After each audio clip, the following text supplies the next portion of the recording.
Hi guys! Magandang tanghali po sa inyo. Shout out po sa inyo lahat. Pag-usapan lang natin guys, ito yung under ng community guidelines, yung sinasabi, content that's not allowed ay yung makikita nyo guys dyan sa screen natin na pag may ganun guys ay automatic po yan di ma-upload yung inyong video kung yan ay nalalabag talaga yung community standard ni Meta. Kaya maging aware po tayo guys yung mga video na yan kung ano-ano.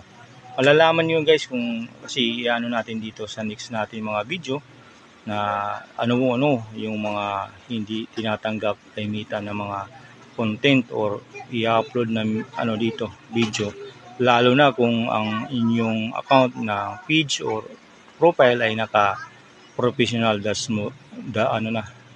professional mode na opinion nyo po. Kung talagang yan, lalo kahit mag-share po, ma-restrict pa rin po kayo ni Meta. Kaya maging aware po tayo, mag-ingat video na ating i-download or i-share. Kasi kahit nag-share ka lang o nag-comment, talagang masasama ka sa golpe di gulat ni Meta. Kaya guys, panoorin po ang buong video. Maraming salamat.